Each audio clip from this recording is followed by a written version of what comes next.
I thought I was losing my mind, that my jealousy was something I made up. But Juliana's voice, our maid, young, pretty, and always worried about me, kept insisting, "Mrs. Claudia, he's been acting different." I tried to ignore it, until she started showing me proof. And the doubt started growing in me like poison. Scene 1. I don't know when I started doubting, if it was some random comment or a look that took too long to turn away. But I know that the day I installed cameras in my own house, I stopped being who I swore I was. The little red light blinking in the corner of the living room felt like an artificial heart, and I'd sit there at dawn staring at that tiny screen on my phone, like the app was some kind of oracle instead of a bunch of lying pixels. I kept telling myself it was just a precaution, that soon I'd turn everything off and apologize to Eduardo without him ever knowing, but I knew I was lying. Once you choose to spy, you stop seeing, and I was choosing to only see what hurt. I took a deep breath, rubbing my face with cold hands, and asked myself quietly, "You okay, Claudia?" I answered myself in a tired whisper, "Yeah, just tired." But it wasn't true. It was panic wearing the mask of exhaustion. The click of the app opening became a trigger, that dry sound like an old tape recorder snapping on, and every time I heard it, my stomach tightened like it knew something my mind still tried to deny. The whole house felt like it was testifying against me. Every shadow, every corner, every silence saying I had crossed some invisible line you can't come back from. If someone saw me from the outside, they'd swear I was a detective, methodical, steady. But I was just a wife afraid of finding out the love she thought was eternal came with an expiration date. And that kind of fear invents evidence even in the softest gestures. Scene 2. Our breakfast was always something out of a simple movie. The kind with no dramatic soundtrack, no close-up on teary eyes. It was just him and me, the round, light wood table, matching mugs, and that routine we built without noticing over the years. Him stirring sugar slowly, 3 times clockwise, always 3 like some quiet little dance. The clink of the spoon against the saucer echoed in the empty kitchen, and I'd notice how the window light sliced our gestures into pieces of normal life, throwing long shadows on the white wall. "Morning, love," he'd say, with that tired smile of someone who slept badly but doesn't complain, his eyes still marked from the pillow. "Morning," I'd reply, feeling the weight of the word love in my mouth, like it suddenly got heavier overnight. "Drive safe," I'd add on autopilot, like repeating some old prayer without thinking about its meaning. "I'll call you at lunch," he'd say, already getting up, fixing his tie that never sat right. I'd nod, pretending everything was fine, like the coffee tasted the same, but it didn't. It tasted like doubt, like an unasked question, like rehearsed silence. But it wasn't. I'd sit there after he left, listening to the car starting in the garage, the engine fading down the street, and only then would I breathe deep, like I'd been holding my breath the whole time. I'd look at our pictures on the wall, trips, birthdays, an old Christmas where we still smiled without effort, and it felt like looking at a store display you can't go into anymore. Everything perfect, everything aligned, but unreachable. Inside, a cracked glass only I seemed to hear breaking with every move, every thought. The ring shined on my finger, catching the morning light. But now it shined differently, like an interrogation lamp, cold and accusing, questioning every promise we made at that altar 5 years ago, when I swore nothing would tear us apart. I twisted the ring slowly, feeling the cold metal against my skin, and wondered when it stopped being comfort and became a shackle. The toaster beeped, snapping me out of it. I got up mechanically, spread butter without wanting to, and sat back down in the same chair, chewing without tasting anything. The house was too quiet. That kind of silence that screams, that takes up space, that weighs on your shoulders. If someone knocked on the door right then and asked, "Everything okay?" I'd say yes with the most convincing smile I could muster. Because smiling so you don't worry others becomes a habit faster than you think. It becomes armor. It becomes a lie you tell until you believe it. "Claudia, want more coffee?" he had asked before leaving, holding the thermos. "I'm fine, thanks," I answered, but my mug was half full, getting cold. I was swallowing a yes that tasted like no. And the worst part was that he didn't notice. Or he noticed and pretended not to. And that doubt ate me alive more than any certainty would. The perfect routine sometimes hides the loudest noise, the doubt scraping you from the inside, slow, methodical, corroding every good memory until everything becomes suspicion. Scene 3. It was Juliana who planted the first seed. Not all at once, not violently, but with a calculated softness, that voice of someone who cares, who just wants to help. A tone that feels like a hug on the outside but has a sharp blade inside. She was young, maybe 25, pretty in a natural way, always put together even when cleaning the house, her hair tied up in a high ponytail and a floral perfume that left a trail everywhere. She'd been working with us for 8 months, cleaning, organizing, helping with groceries, and I trusted her like you trust furniture, because it's always been there, because it feels like part of the routine, because it never gave you a reason to doubt, until it did. It was a Tuesday. I remember because it was sheet-changing day. She was in the kitchen, folding towels with surgical precision, and I was coming down the stairs with a pile of dirty laundry in my arms. The sun was coming through the window in thick beams, lighting up the steam rising from the kettle. "Mrs. Claudia," she began, without looking at me, eyes fixed on the towels like what she was about to say didn't matter. I stopped halfway down, my foot suspended midair. "Hey, Ju, what's up?" She hesitated, and that hesitation was perfect, calculated, like someone who doesn't want trouble but has to speak. "It's just that Mr. Eduardo's been acting different." My heart thumped hard. I walked the rest of the stairs slowly, set the clothes in the machine, buying time to process. "Different how?" I asked, trying to sound casual, but my voice came out tight. She shrugged, like she didn't want to stir anything, but she already had. She'd already thrown the stone and hid her hand. "I don't know, Mrs. Claudia. I didn't want to say anything, but he's been coming home late, you know? And when he gets here, he's always on his phone." The other day I walked into the living room and he hid the screen real quick. You know how it is. She said it all in a soft, almost motherly voice, like she was protecting me from something I didn't know yet, and every word dropped like poison into clean water, spreading, contaminating. "Oh, I see," I said, pretending I didn't care, but my stomach was already twisting. And that was it. The sentence stayed walking around the house even when she wasn't there, like it had legs and high heels, echoing down the halls, settling into corners, gaining a life of its own. In the days that followed, she dropped more crumbs, always casual, always without meaning to, always poisoning gently. "You know, Mrs. Claudia, yesterday I was cleaning the hallway and smelled a different perfume. Wasn't yours, right?" she said on Thursday, wiping the mirror. "Perfume?" I asked, heart racing.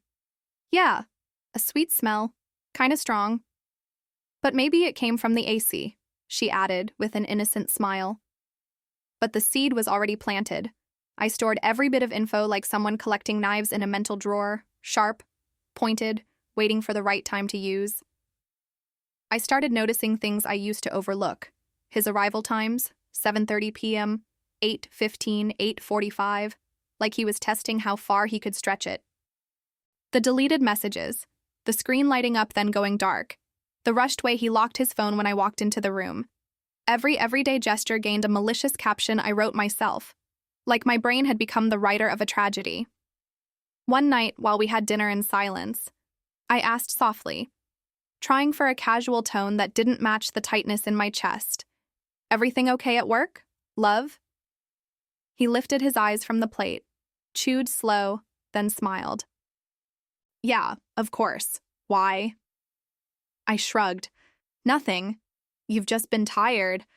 It's just that the project's tough," he said, going back to eating. But the silence between my question and his answer hurt more than any words would. 3, maybe 4 seconds. But it felt like an eternity, a canyon between us. Because when there's real love, silence is usually light, comfortable, shared. Not heavy, not suspicious, and that silence weighed like a sentence. That night, lying next to him, I listened to his breathing slow, fall asleep, and I stayed awake staring at the ceiling, building theories, drawing scenarios, drowning in assumptions. When you let fear speak, everything becomes proof, and I was ready to judge a man who hadn't even been heard. Scene 4. I spent days trying to convince myself I was overreacting, that I was carrying the trauma of other women, stories we read online and swear will never move into our home. I caught myself scrubbing a clean plate at the sink, rubbing it like I could remove a stain that wasn't there, polishing it until it shined, polishing until it hurt. The clock gained a voice. Every tick reminded me of a delay, every pause felt like a lousy excuse, and I kept mentally recording the hours like I was doing math with love, like you could add affection and subtract suspicion. I looked in the bathroom mirror and whispered, "Trust, girl," but the mirror showed a face asking for a hug, not a lecture. Shame was already living with me by then. It sat on the couch, ate at the table, slept by my side, and still I told myself no, that it was all in my head, while my head screamed yes, that something was wrong. "You're different," I told myself in a barely audible whisper. "I'm scared," I answered, and fear didn't blink. Whoever never lied to themselves can throw the first doubt. Scene 5. I remembered the beginning. And that memory didn't come slow, didn't ask permission.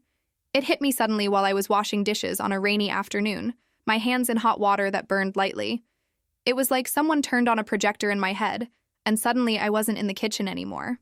I was back there, that October afternoon 3 years ago, when we still fit inside a simple hug. The rain had started out of nowhere, the way it does at the end of spring, the blue sky turning gray in minutes. We were coming back from the grocery store, heavy bags in our arms, laughing at some stupid thing he said. I don't even remember what, I just remember it was funny, that my stomach hurt from laughing so much. And then the wind came, strong, flipping our cheap umbrella inside out, the metal rod snapping with a pathetic crack, and we were standing there soaked, looking like two idiots on the sidewalk. I laughed even more, laughed until I cried, and the rain mixed with tears, and I didn't know what was what anymore. Eduardo dropped the bags on the ground and pulled me under the awning of a closed shop. There wasn't a cinematic kiss, no dramatic declaration, nothing like that. He just pressed his warm palm to the back of my neck, pulled me close, and stood there smiling, his eyes shining in that way only he has, like I was the funniest and most beautiful thing in the world at the same time. "You're soaking wet," he said, brushing his thumb over my cheek. "So are you," I said, breathing deep, smelling him mixed with rain and laundry soap. "We're kinda clumsy, huh?" He laughed softly. "We're perfect," I corrected him, and he kissed my forehead, slow, like sealing a promise. That warm palm on my neck was still a memory I could feel on my skin, like it had been branded there. I closed my eyes at the sink and tried to summon that feeling again, but it came mixed with the pain of now, like the past had been contaminated by the present. I remembered the toasted bread, the bakery on the corner with the cracked red counter, where we'd go every Sunday morning before the city woke up. He ordered plain coffee, no sugar, and I ordered cappuccino with cinnamon, and we'd sit there shoulder to shoulder, reading a newspaper we never bought, just flipped through while waiting. Happiness fit right there. At that little counter, with warm bread, with his hand brushing mine by accident while we shared the butter. We didn't need anything else. No grand promises, no eternal vows, no fancy plans. We had enough. I remembered the silly promises we made back then. Lying on the old couch in our rented apartment, my bare foot in his lap, the TV playing some movie neither of us was watching. "Promise we'll never go to sleep angry," he said, intertwining his fingers with mine. "Promise," I answered, lifting my pinky like some childhood pact. "Promise we'll tell the truth, always, even when it hurts." He insisted, serious now. "Always," I said, believing it with every fiber, every cell of my body. He held my hand over the table that afternoon, squeezed lightly, and said, "We promised to be honest, remember?" And I remember. I remember everything. And that's what hurts most. The longing for what we were hit me like a cold wave, sudden and brutal, knocking me down without warning. I dropped the sponge in the sink, grabbed the counter with both hands, and breathed deep, trying not to fall apart right there. I got angry at myself, not at him, but at me.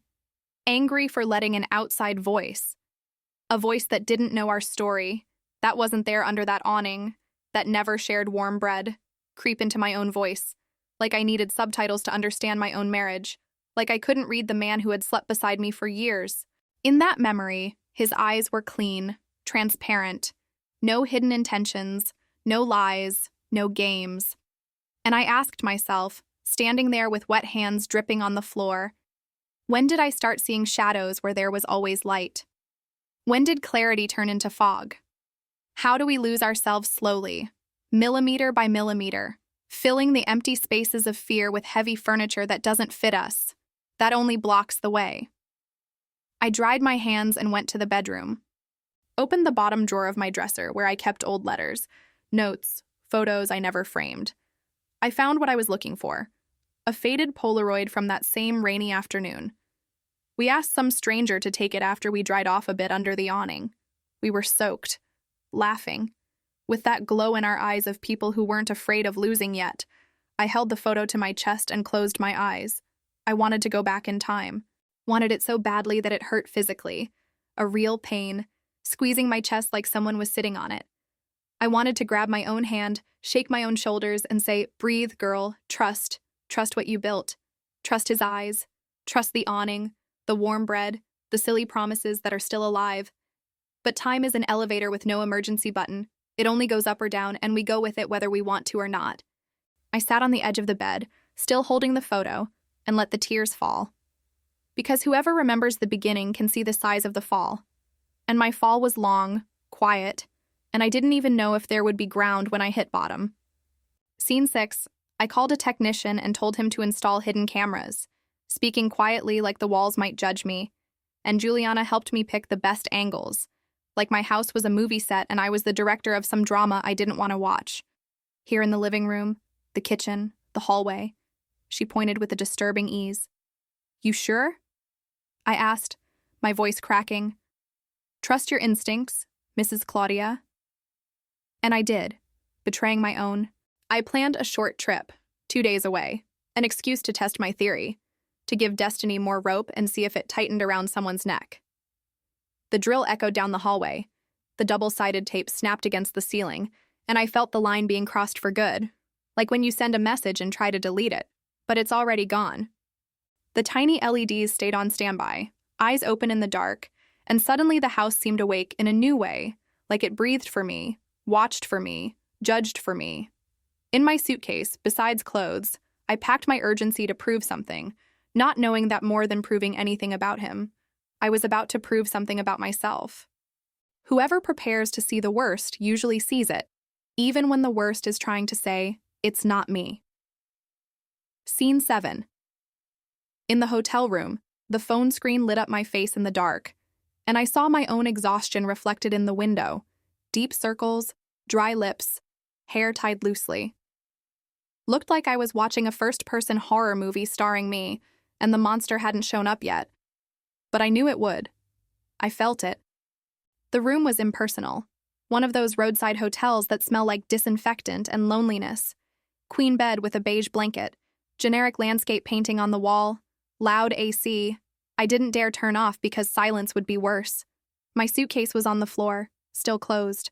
I hadn't even taken off my shoes. I just sat on the edge of the bed holding my phone, keeping vigil, waiting for the worst to happen. The live feed showed the empty rooms of my house. The kitchen's light was off, only the microwave display glowing 8:47 p.m. The living room empty, the couch cushions still squished from where I'd sat that morning. The hallway silent, with that striped rug I bought thinking it was cute and now looked creepy. I switched from one camera to another with a trembling finger, dragging the screen, zooming in, searching for anything, a movement, a shadow, a clue, watching like someone waiting for a train that's always late, begging the universe for it not to come, but at the same time wishing it would just arrive already, just to end the agony of waiting. His phone buzzed on the kitchen counter. My heart jumped. The screen lit up. I could see that from the camera angle, but I couldn't read the name. It vibrated twice, 3 times, then stopped. Nobody answered. Eduardo wasn't home yet. That detail, something that could have been absolutely nothing, became everything inside me. A meteor exploding in my chest, sending shrapnel everywhere. Why is his phone at home? He never forgets his phone, ever. I opened and closed the app 10 times, like the problem was technical. Like refreshing the feed could change reality. I cranked the volume all the way up, pressed the phone to my ear like I might hear something beyond the hum of the AC in my own empty house, turned it down again, scared of waking the guest in the next room with the sound of my paranoia. I felt ridiculous, pathetic. A 32-year-old woman sitting alone in a cheap hotel room spying on her own house like an intruder. But not ridiculous enough to stop. Never enough. I laid on my side, still holding the phone with both hands like I was cradling a child.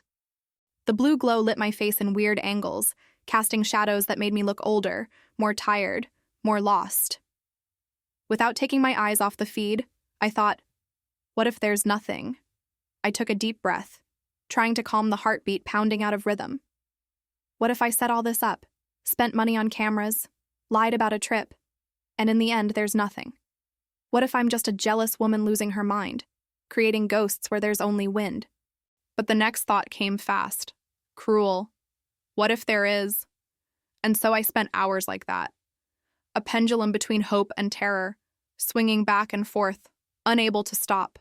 Every minute felt like an hour. Every sound from the app, the faint tiss of the camera adjusting focus, the fridge compressor starting, made me hold my breath. I checked the time, 10:13 p.m. Eduardo should be getting home soon. He always came between 10 and 10:30 when I wasn't home. At least that's what he said. Was that true? Did I ever really know the truth about his schedule? I sat upright on the bed, heart racing, and spoke out loud to myself, like it could anchor me. Easy, Claudia. Breathe. I obeyed halfway. In through the nose, out through the mouth, like that meditation video I watched once and never practiced again. Just 5 more minutes, I whispered, bargaining with myself. Just 5 more and I'll turn it off. The truest lie of the night, because I knew I wouldn't turn it off. Not until I saw. Not until I knew. Not until the floor opened up or held firm again. Sometimes silence is just silence. Absence is just absence. Emptiness is just emptiness. But we hear sirens. We see fire. We smell smoke even when there's no fire. And I was about to burn. I thought I was losing my mind. That my jealousy was something I made up. But Juliana's voice, our maid, young, pretty, and always worried about me, kept insisting, "Mrs. Claudia, he's been acting different." I tried to ignore it until she started showing me proof. And the doubt started growing in me like poison. Scene 8. The phone rang. It wasn't a normal call. It was her, Juliana. I picked up before the second ring, my voice hoarse from hours of silence. "Hello?" "Mrs. Claudia." Her voice sounded different, urgent, almost breathless, like she'd been running. "You need to see this, right now." My stomach flipped. What? What happened? He brought someone. The world stopped. Didn't collapse? Didn't explode? It just stopped. Like someone hit pause on the universe and I was left suspended in the air with no floor, no ceiling, no gravity. "What do you mean he brought someone?" I asked. But my voice didn't even sound like mine. "He just got home. There's a woman with him." Her voice was a mix of pity and urgency. "Open the camera, Mrs. Claudia. Open it now." I hung up without answering. My hands were shaking so hard I almost dropped the phone.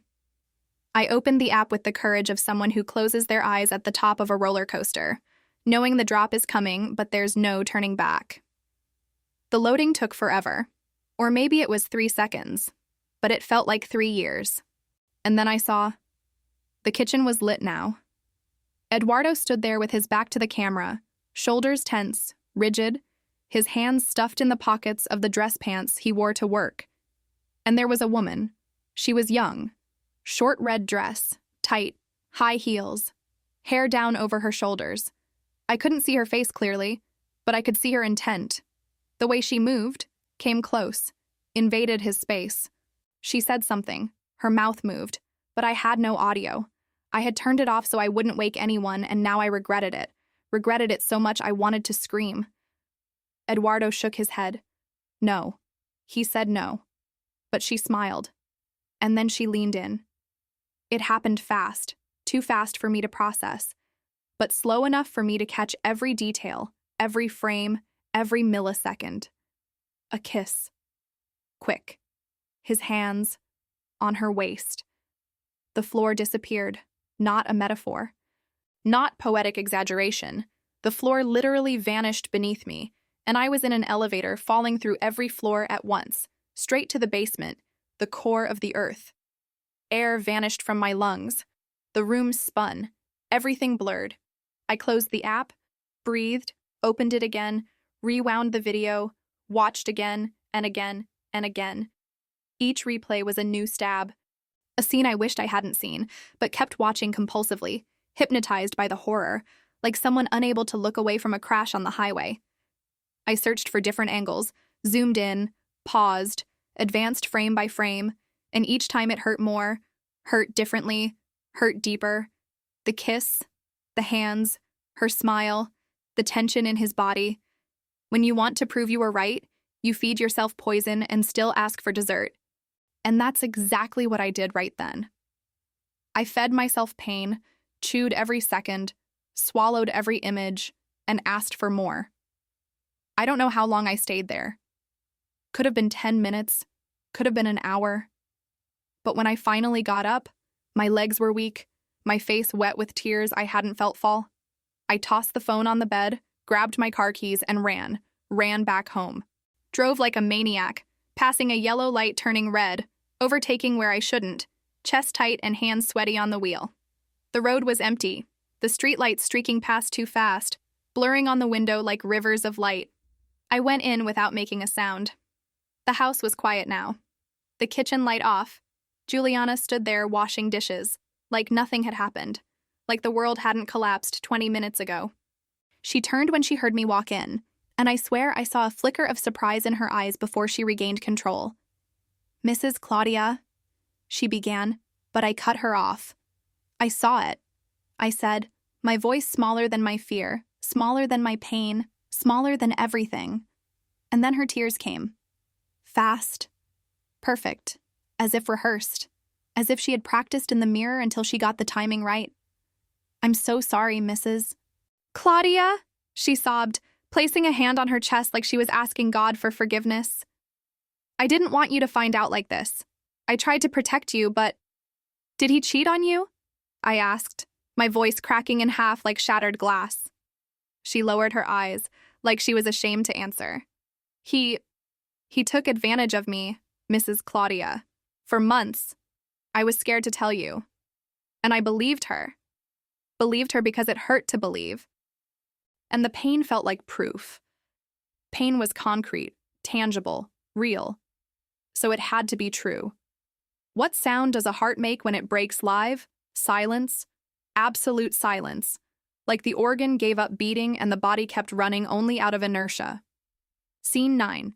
The next night, unable to sleep, I went back to the recordings, frame by frame, holding my breath. And that's when I noticed what I hadn't seen before. He didn't pull her in for the kiss. She did. She came close, leaned in, and he tried to push her away. Gently shoved her back, stepped away, and left the kitchen with his hands in his pockets, his face tense. A few seconds later, Juliana looked straight at the camera and smiled. A cold, calculated smile, like someone who knows exactly where the lens is, like someone who planned the whole thing. Nausea rose up my throat. Shame shifted shape. It wasn't just his anymore. It moved into me, because I had chosen to believe the worst version out of fear of being wrong, and that burned worse than the first pain. I thought about waking Eduardo right then, but I stayed still, palms on the dining table, feeling the weight of my choices, realizing that sometimes silence is the only safe place to reorganize the pieces. The cursor moved frame by frame, the dry tap of the keyboard echoing in the absolute quiet. And I tasted metal in my mouth, like I'd bitten into iron. I learned the hard way that rewatching a scene doesn't change the facts. It only changes what you see when you're finally ready to see it. It wasn't him, I finally admitted out loud. It was her, and the echo of that her filled the entire kitchen. When a lie winks at the camera, the truth wakes up inside you. Scene 10. In the morning, I showed everything to Eduardo. I sat with him in the living room, on the same couch that had been the set of so many laughs, and pressed play. I watched his face break in a human way. No pose, no defense. He cried, and so did I. Each in our own way, in the same space, breathing the same pain. I knew you were suspicious, he said, voice rough. Why didn't you tell me? I asked, guilt tightening my chest. Because I was afraid you'd think the worst, he answered, wiping his face with the back of his hand. Juliana's been coming on to me for months. I tried to protect you. It hurt to hear that the lie that destroyed me hadn't been his. It hurt even more to know I was an accomplice to my own pain. I apologized in the simplest way I could. I'm sorry. He held my hand. Not the gesture of someone rescuing, but of someone walking beside me. We're going to fix this, he said, and fix felt like a huge, heavy verb. But possible. I realized my deepest wound wasn't losing love. It was losing myself when I let suspicion be my compass, and that discovery left me quiet. There wasn't a dramatic embrace, no music swelling, just two tired adults deciding not to give up on the worst day. Truth doesn't restart the story, but it changes the direction. Scene 11. The police station was in an old building downtown, granite floors worn down, walls that had seen too many sad stories. We walked up the stairs holding hands, but not in a romantic way. It was the grip of people who need support not to fall, people sharing the weight of something too big to carry alone. The waiting room smelled like old coffee and paper. A loud ceiling fan spun slowly, moving the hot air from one side to the other. We sat on blue plastic chairs like the ones in public schools and waited while I clenched a wrinkled piece of paper in my hand, the list of dates, messages, details I'd written down at dawn, in the shaky handwriting of someone writing in the dark. When they called our names, I stood up on weak legs. The investigator was a woman in her 40s, hair in a low bun, glasses perched on her nose, and a tired expression of someone who's heard too many stories. She offered us coffee, we refused, and then asked us to tell everything from the beginning. And I told her. I told her about the cameras, the fake trip, Juliana's call, the kiss I watched over and over until I almost lost my mind. I told her about the twist, the cold smile at the camera, the way she had planted each doubt in me with the precision of someone who knew exactly what they were doing. Eduardo filled in the rest. The harassment that had been happening for months, the advances he tried to ignore, the fear of telling me and not being believed. The investigator wrote everything down, the sound of her pen on paper like some mechanical soundtrack. Sometimes she asked a question, sometimes just nodded, and I felt that every word coming out of my mouth was a confession not just about Juliana, but about me. You installed hidden cameras without your husband knowing, she asked, looking up for the first time. I swallowed hard. Yes. And he didn't know? No, Eduardo answered for me, squeezing my hand. But I understand why. She was manipulated.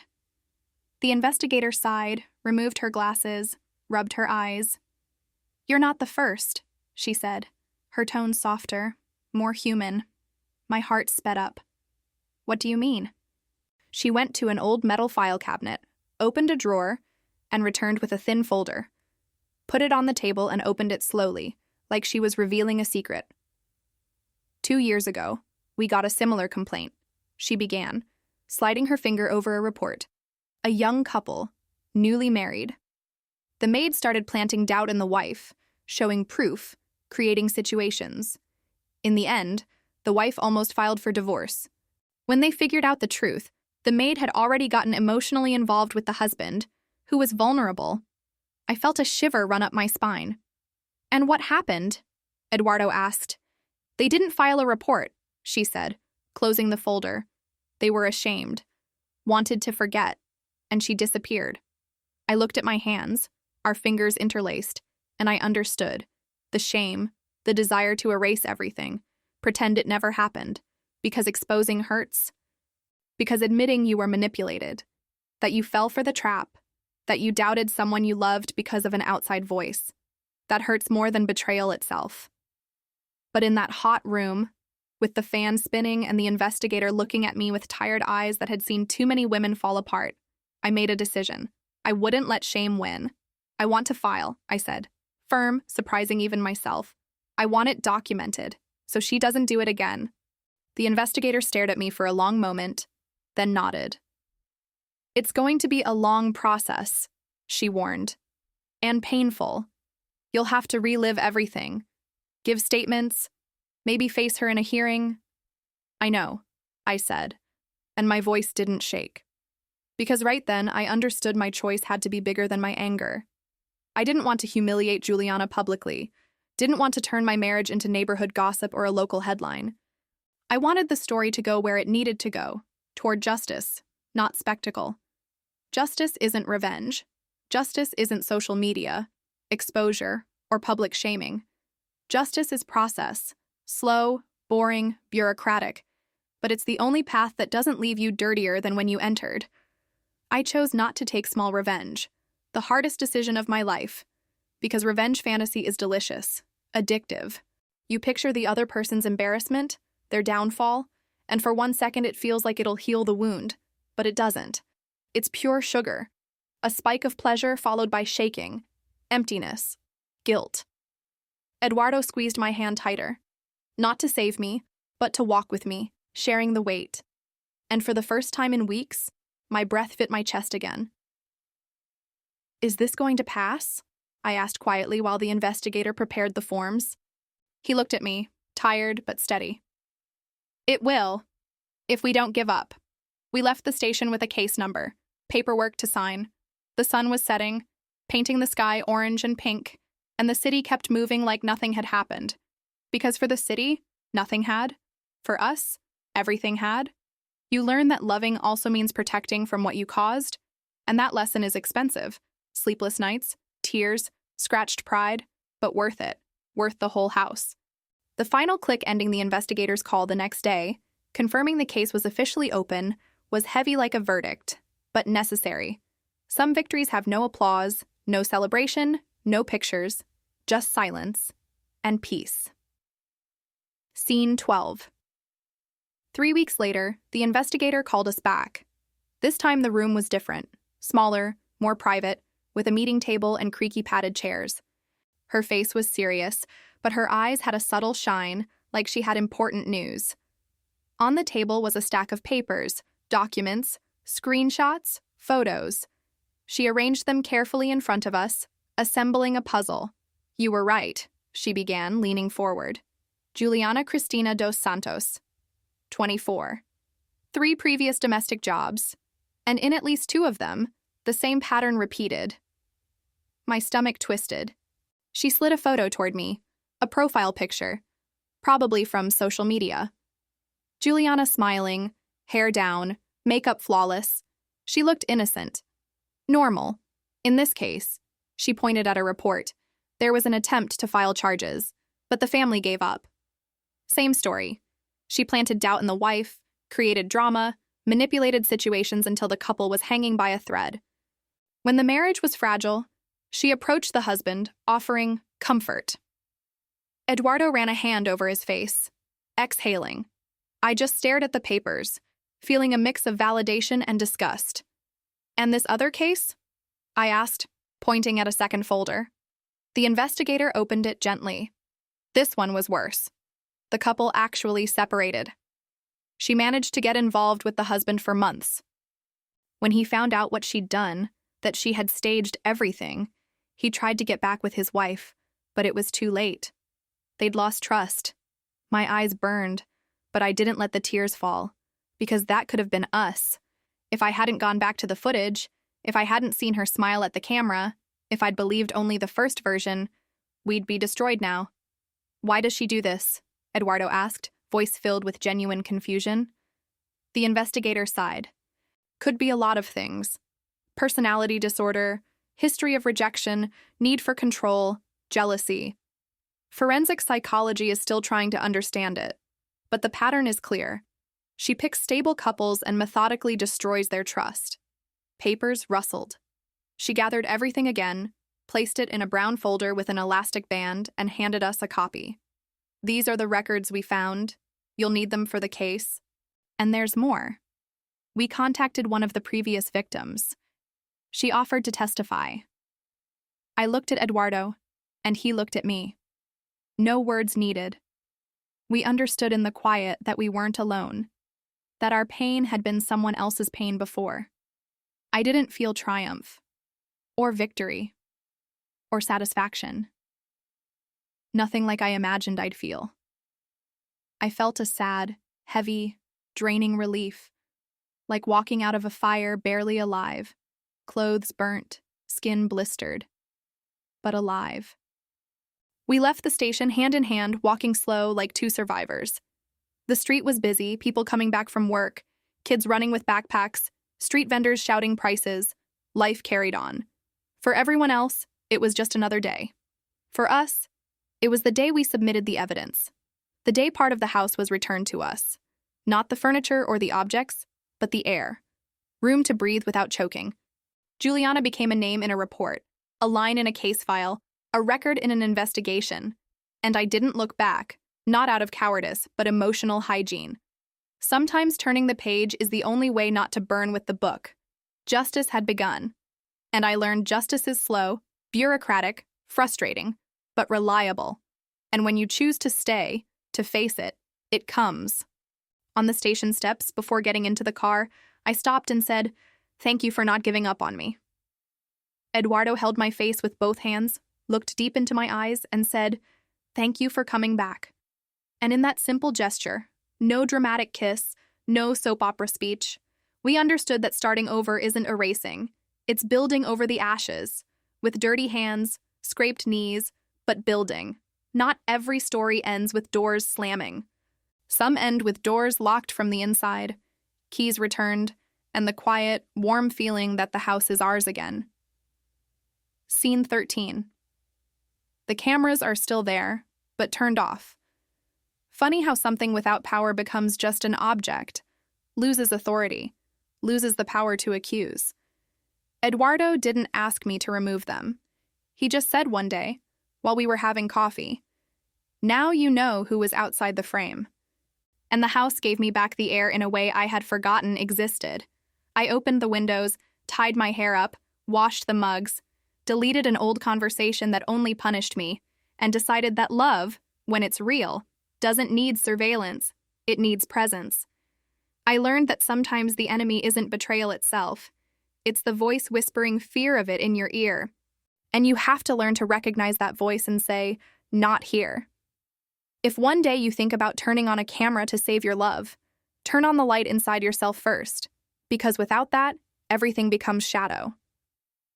The restart made no noise, just the soft click of a plug being pulled from the outlet, and a good breeze lifting the living room curtain. Final emotional closing. Today, when I look back, I still feel a tightness in my chest, but it's not shame anymore.